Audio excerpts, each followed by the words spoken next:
People talk all the time now about red flags. So that goes back to my self-assessing. Okay, why did I see this?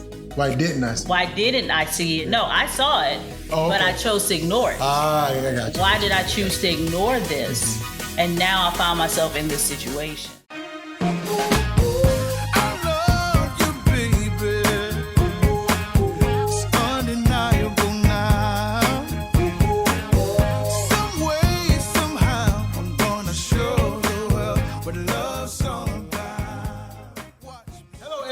Welcome to another episode of Marriage Matters. This is a podcast where we talk about marriage matters because marriage matters. So this is another episode. My name is Glenn Coleman. I was going to say with you and me. And if you're watching for the very first time, my name is Glenn Coleman, and I'm joined as always by my alluring wife. Oh, I'm alluring today. Yes, okay. You are. Hello, I'm Tanya Coleman. Yeah. Yeah, I was just saying your hair is just doing something. Yeah, you Thank you. Yeah, like Thank it. Look you. at it. Good job, healthy hair. And Good curly job, hair. and makes me want to run my fingers. Don't rub your fingers. Oh, okay. Don't My run bad. your fingers now. Anyway, welcome. This So, is us. yeah. So, how are you doing? I'm doing pretty well today. It is actually a gorgeous day outside. It is. It's beautiful. And this is like day 2, really great, gorgeous, cool, Yes. but not too cold weather. You know what this is? What? This is San Diego weather. Oh, come on, San Diego. We can move there. That's on my list of Okay. if I had to move, or not that if I ever move. Let me say this. We can all I have to do is plan and make a decision and plan. Right, you're right. That's it. I'll say there's this: nothing to it. when we move, how about that? Okay, let's go. Speak it. San Diego is like number one on my. I love San Diego. Yes. So to me, San Diego, it's like, because I prefer the West Coast over the East Coast. No offense. It's just. I love the West Coast. It's beautiful. It's nice. And hot, San warm. Diego has the beauty, the weather, but it doesn't. It's not as cluttered as like LA. But you still have the big city, and you only a few, maybe I could think a couple hours from LA. So anyway, that's not what we're talking about today. So I know. I was saying how nice the weather was. Okay. It's been, yesterday I worked, it was a pretty long day, but this morning after dropping the kids off, dropping the dog off, and then being able to go and work out, I was just like, you know what, I'm going to go and clean the truck for my husband so he won't have to do that this week. That was so nice, bro. Thank you. You're welcome. But anyway, I felt motivated, and I think I love change. I love when the seasons are switching, the seasons are changing. I am all about that. So it's just like, oh, great morning. Like I'm in England or something. Great morning. Top of the morning. Top of the morning. That one. Well, that's good. So, and we're going to kind of talk about that today. But before we get started, we've been trying to highlight listeners, viewers, and just show some love. We just so appreciate all the support always that you guys give to us, the comments, and we do this. That's why we do this. We want you guys to get involved, join the conversation, join the community, right? Yep. So because that's what I think you need to survive. Anything that you need, if you're in the right community, that's what I'm finding out in life. It's all about being around the people, who are doing and thriving in the thing that you want to do and thrive in. So anyway. You feel motivated. So this is from an anonymous listener. So if you want to be anonymous, you can be. You don't have to be. But I just really like this comment or post. I need y'all. I'm pretty sure they're from the South because they said y'all. Yes, that's what we say. I need y'all both to know how important your words are to me, even in the place where I am in my life, helping me to see what I need and what I want. Wow. And heart emoji. Oh. So yeah, that was really sweet. good. Whoever wrote that. Thank you. Thank you for being present with us. Yeah. Thank you. And that's what it's all about, helping each other out. And man, my nose is itching. I don't know. So if you see me doing this, I'm not digging in my nose. It's just my nose is itching. I don't know. It's the dog, y'all. Don't get me started on this dog. Why do we have... See... Why do we have a dog? And that's when you said that, drop the dog off the daycare, I'm like, I thought I was finished paying for daycare. Right. And that's a whole I don't even want to get into that. I'm sorry for you dog lovers. I know. But and it's not that we don't love her. We love her, but it's a lot. It's a lot. She is a lot. Mm-hmm. And I got to keep reminding myself she's just a puppy. She's just a puppy. Right. She's gonna grow up. And anyway, so anyhow. Every week we've been trying to do recommendations. So this week's recommendation is a really neat book. And this book, actually, we've been having this book for a while. Mm-hmm. Unfortunately, we haven't done a really good job of using it. No. But we did use it the other week. You remember we did our adventure date. But anyway, the name of this book is 52 Uncommon Dates, and it's by Randy Southern. Yes. And the reason why I want to highlight this is because it's so important that you make time. Vanna. Huh? So I'll be your Vanna. Oh, okay. But it's so important, man, that you make time for each other. Mm-hmm. And that's one area I know we need to do better at. Because over the last couple of years, we've really kind of sucked it up in that area. Mm-hmm. Just not spending time together, but doing like a true date. Yes. A weekly date. Mm-hmm. And we'll do things like which is cool. We'll say, tonight we're going to watch a Netflix and pop popcorn. Mm-hmm.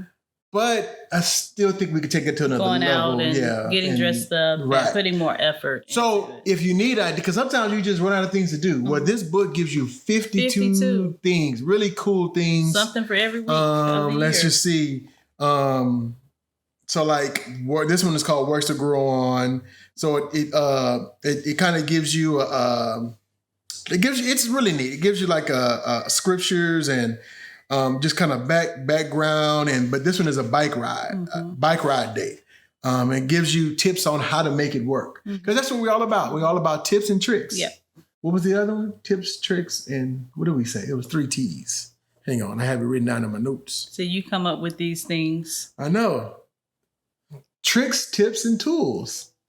There you go. Here's a tool. Mm-hmm. Right? Mm-hmm. So 3 T's. Anyway, so go and get that. And also there's a lot of websites. Yeah. Oh yeah. That you can do. That was last weekend before last weekend, we were at a marriage conference. 2 weekends ago. 2 weekends ago. Was that 2 weekends ago? Mm-hmm. Wow. We were at a marriage conference at Life United. Shout out to David and Dara Riles, Pastor David and Dara Riles. We were invited to be a part of that. But they gave away this really cool book, and it had it would tell you to do, like it was an date adventure. Mm-hmm. So it would tell you what to do, and then you would take a picture of it and put the picture in the book. Oh, like a little photo album. Yeah. I like it. So pretty cool. So anyway, that's our tool. Yes. For this 52 this uncommon dates. So let's jump into the topic. Today's topic. I want to talk about better comes after worse. Okay. Better comes after worse. Mm-hmm. And I guess just talking about going through hard times in your relationships. Mm-hmm. We are just kind of like coming out of a couple of weeks of just some tough times. Mm-hmm. It just dawned on me. Actually, I was talking with another couple, and I was just telling them it's that tough times, hard times, bad times, whatever you want to call it, are inevitable. Yeah. There's nothing that we can do to stop The Bible them. says it rains on the just and the unjust. All that. Mm-hmm. You can prepare for it, though. And I think that's what in marriage, it's just like, I'll compare it to finances. If you got 4 flat tires and you got to get 4 new tires, that sucks. Mm-hmm. But it sucks a little less if you have an emergency fund. Yes. And it's like, okay, no problem. Let's go get the 4 new tires. Mm-hmm. When you don't have that, it sucks, and it sucks bad. It sucks worse. But it's the same thing in your marriage. So I think that's why it's so important that we do the things. We do the dates. We do we go to the conferences. We talk to a counselor or a coach, or it's like, I always call it marriage maintenance. We do all those things. So in the event or when things happen, we are better equipped to navigate through those tough times. Yeah, absolutely. And I think one of the things that we do well is communicating with each other. I mean, we still have work to do, but we do well in that, we're able to say to one another when we're struggling with an area, when today was really tough, we're able to support each other in that. And it's like we play the role well of when one of us needs to be built up and uplifted. We do try to do that for one another, and I think that that's important for couples to do when you are going through a tough time, is be able to kind of share that emotional support. Absolutely. Absolutely. So, I was listening to another podcast. One of my favorite comedians is Tony Baker. Love Tony Baker. Shout out Tony Baker. But he has a podcast with Keon Poley and some other guys, and it's called Daddy Issues. And they just talk about, the stuff about being a father and all that comes with that. But Tony was saying that it was he was doing a stand-up set, and there was a couple in there. I think he said they'd been married for like 40-something years. So he asked them what was the secret to being married for that long, and they were like, well, when she wanted to leave, I didn't let her. And then when I wanted to leave, she didn't let me. And eventually, now we're just like in this place. But I think that's the key. I think so many times when the bad happens, we just quit and we give up. And here's the deal. It's like those tough times, I say you prepare for that before. But when those tough times hit, it helps you really to develop this muscle. And I think that's why a lot of people go from relationship to relationship to relationship, because they never develop that muscle, and they don't know how to go through the tough times. The resistance. That's muscle building. It's all about resistance. So it's really important. I think that's the key to longevity in your marriage, in your relationship, is that you just make a decision, just like we're just not going to quit. And in that, and we kind of talked about this, I don't know if it was a couple of weeks ago, but I just remember talking about this. In that doesn't mean I'm just not going to quit. That means I'm going to do the work to get better. I'm going to do the work to make this better. I'm going to take the steps. So it's like, I'm not just going to not quit and just like, we're just not going to quit and we're going to stay in this difficult place. No, I'm going to do the work on me to make me better. She's going to do the work on her to make her better. And we're going to find out what we need to do in this situation to make the situation better. Because, longevity does not equal good. It doesn't. Longevity doesn't equal healthy. Maybe that's a better. It doesn't equal peace. Just because we've been together a long time, doesn't mean that it is what it should be. If we're just tolerating one another and not doing the work to grow and change and be better. And that's not what we're talking. We're not talking about the tolerating. We're talking about thriving. That reminds me of another story.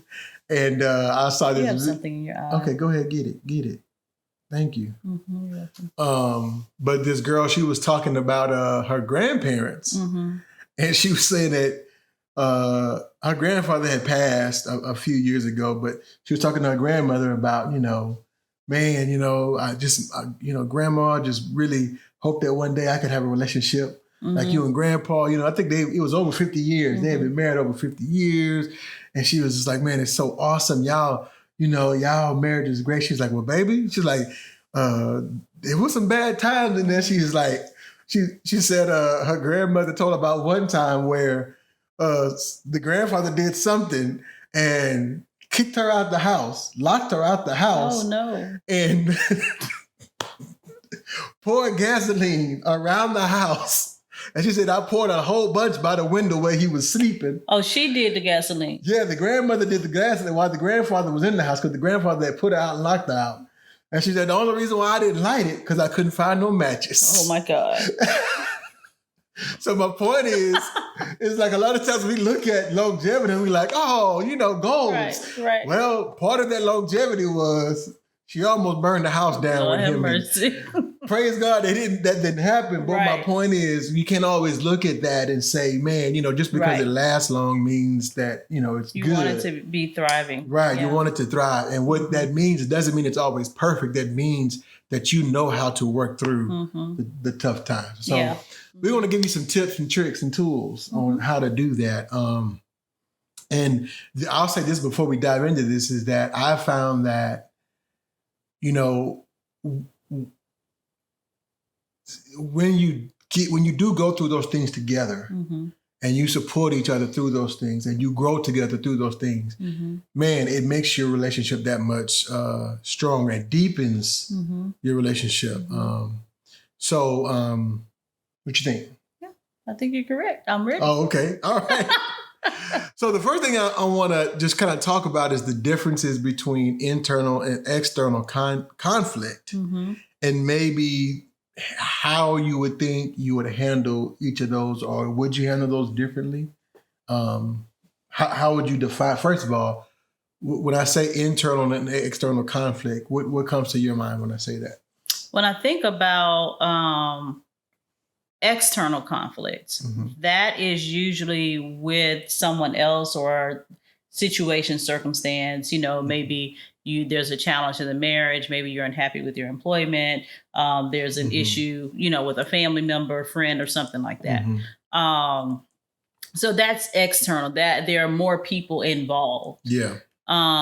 Internal conflict is when there's an issue within myself, usually where I'm not being true to myself, or I'm not being honest with myself, where there's a struggle within, rather to make a different choice, change something that I'm doing, what have you. But there's more of an internal struggle with myself, probably about an external situation, or life in general. But there's more of a conflict within, where there's division within, if I can say that. Okay. So you're referring to like just the individual, internal, external. Yeah. So, and this is so great because this is something. So I'm going to clarify. Okay. Because I wasn't clear and I said something and you answered, and your answer was right.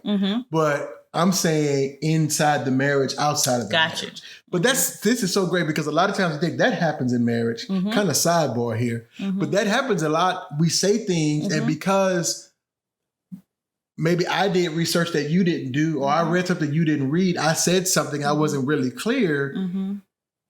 You gave me an answer, but it wasn't what I was. It wasn't based on what I was looking for. But what do you do with that? You don't just say, "Oh man," Well, you go back and you clarify. So I clarify. Yeah. So now, when I say internal, as it concerns this conversation I want to have today, inside the marriage and outside of the marriage. Okay.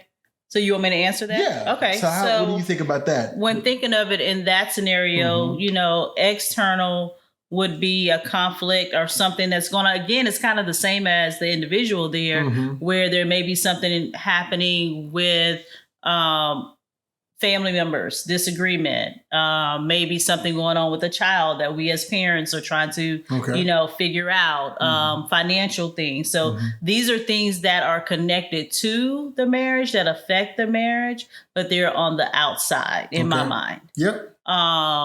Internal would be a circumstance, situation, challenge that is happening within the marriage, that is about the marriage, about the couple, about the two of us, that there's a challenge or a struggle there that we are needing to work through. Is that correct? Yeah. Yeah. Then there's no right or wrong. I'm just, yeah. So how do you think you would handle, how would you approach each of those? Or do you think they should be handled the same? Do you think internal conflict should be handled or is approached differently than external conflict?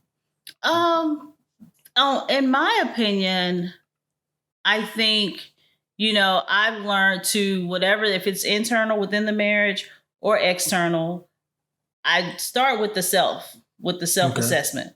with myself and where I am and get clear as I can, with the information that I have on where I stand in the situation. Okay. Right.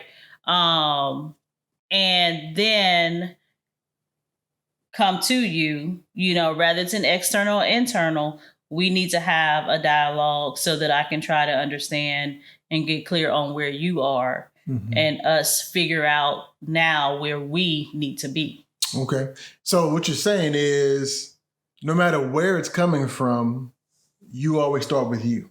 Yes. And that's so good. That is so good because I think in most instances, the tendency is to always start with the other person. Sure. So I'll use one example, and we kind of talked about this with Pastor David and Dara at the conference. But like when it comes to finances, and we did some question and answer, and somebody was like, how do you stop your spouse from ordering so many Amazon packages? The UPS man knows your spouse by name because you get 4 or 5 Amazon packages a day. Right. And immediately, for me, one way I approach that is, have I done a great job of communicating the budget to my spouse?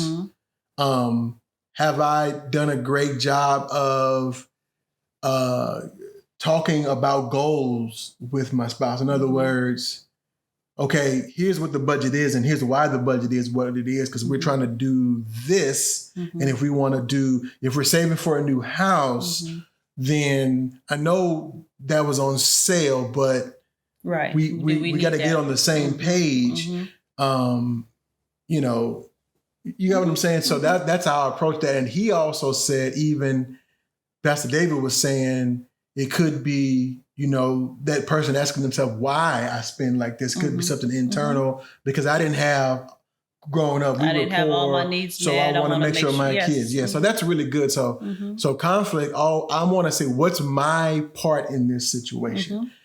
What's my, and a lot of times we don't, that's hard to do. And especially, like when it comes to like say infidelity, we always look at the other person and say that committed the act, and it's all on them. And I don't know, like I said, I don't know your situation if you were in that situation, but I'm always saying, what's my part in that? Was I available emotionally, mentally, physically, sexually, all those things for my spouse? So that's a really good place to start. So it always, no matter where it's the conflict is coming from, we always start with ourselves. Yeah, absolutely. And I will add, all those things you just said about the person with the infidelity situation, or I think any situation sometimes too, is going back and investigating what are the things that maybe I missed or I ignored along the way. And that goes back to, people talk all the time now about red flags. So that goes back to my self-assessing. Okay, why did I see this? Why didn't I see it? Yeah. No, I saw it, but I chose to ignore it. I got you. Why did I choose to ignore this? And now I find myself in this situation. Yeah. I'll be honest. For me, a lot of times, the reason why I ignore it is because I just don't want to do the work. You know what I'm saying? It's like, yeah. We have to grow. Truth Come on, be told, man. And even like with the kids, it's like, I know I need to say something, but I don't want to say something because it's going to I'm going to have to parent, I don't feel like it today. I might have to parent. Yeah. This is why we're here. But anyway, I know. But I think that's a lot for me. That's why. And you're not the only one. I mean, I think we all have those moments. It's easier just like, I'm not even going to say something, I'm just going to ignore it. It's easier to do that. So, okay. So it starts with me. The next thing I think for me that I want to talk about is I have to realize, and we have to remind ourselves that we're on the same team. Oh, yes, definitely. We're on the same team. And always, it's like, what's the end goal? Let's work toward the end goal. My saying, I'm not the problem, she's not the problem. The problem is the problem. The problem is the problem. Let's work together to solve the problem. Let's stop fighting each other and fight the problem. Right.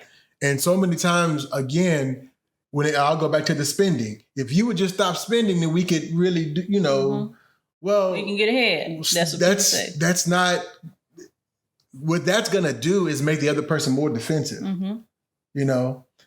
So remembering that you're on the same team. Right. And so you said something earlier about that. You were saying, if I would only communicate the budget to my spouse better, I think that even has to come from a team effort. Like we need to sit together and create the budget. You're right. So that we're both very well informed, and I know how much I have to spend on groceries and clothing and, hair and all this kind of stuff that, are, just things that happen, and I know where I need to cut some things. Maybe, we need to cut some things this month, and all of that kind of stuff. But when we operate from a team perspective where all of that responsibility of creating the budget, maybe you're managing it, sure. Right. Yeah. But us sitting together to create it makes a deeper impact and I understand better. You know what I mean? And it helps me because I know like when we would, for budgeting,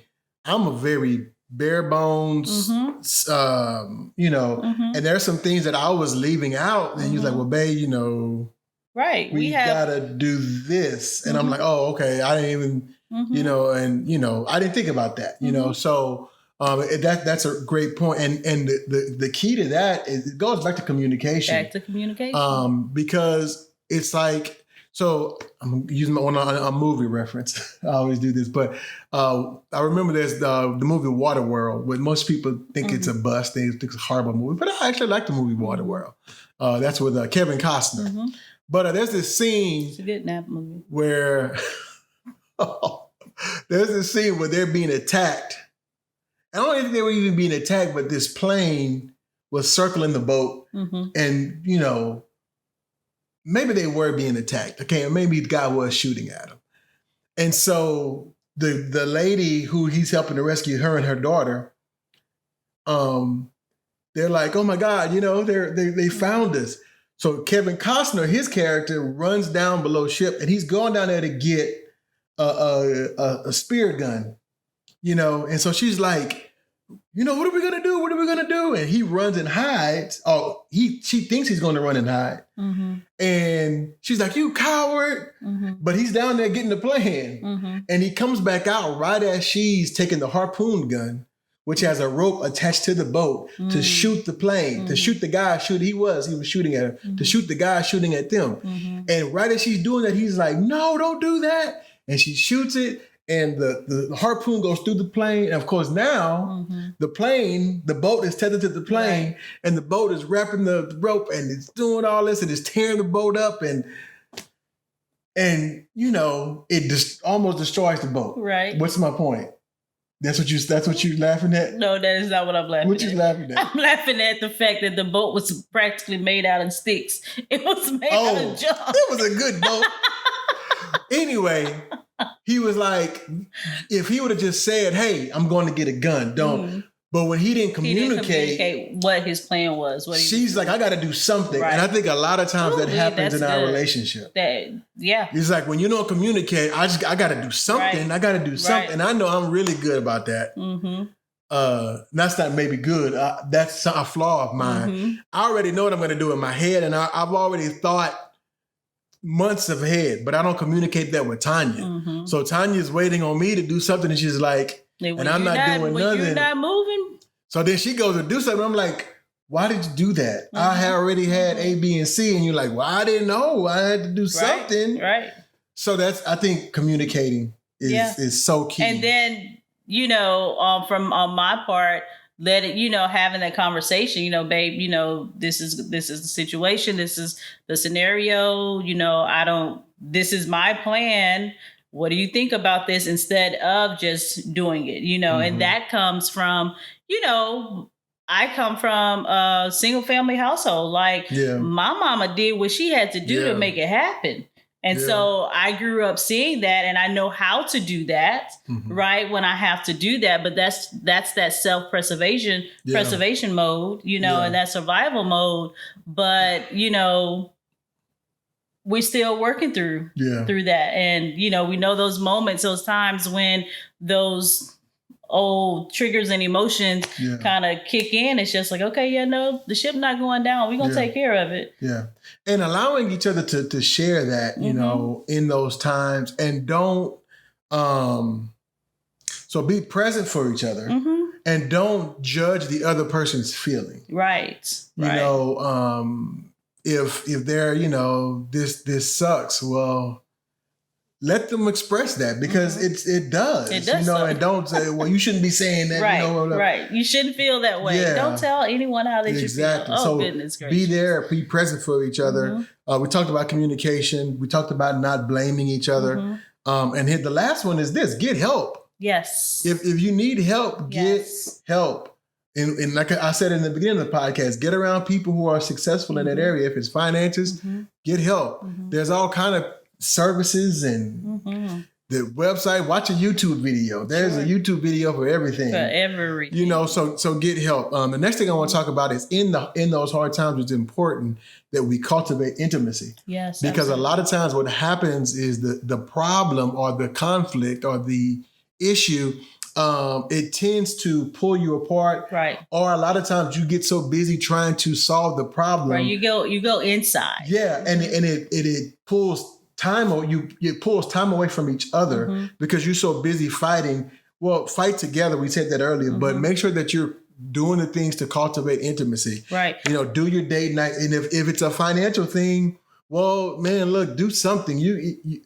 I've learned, especially, and I don't know about, I'm not generalizing with women, but I know Tanya, like, she loves gifts. But I've learned that doesn't mean I have to go buy her a $5,000 ring, even though she likes the ring. But I'm saying I don't have to do that every time. Right. Sometimes it's just the little things that says, it's more for, I know for you, it's more, I think it's more than just gift. It's the thing, it's the knowing that I thought about you. Absolutely. Knowing that I've been listening to the hints you've been dropping. Right. And you're not dropping hints to, like, you know. Right. It's just in your conversation. I'm like, oh, okay, let me write that, you know. But so what was that? Oh yeah, building intimacy. I was talking about the dates. So like my point on the date, you don't have to spend a lot of money. It can just be a bike ride.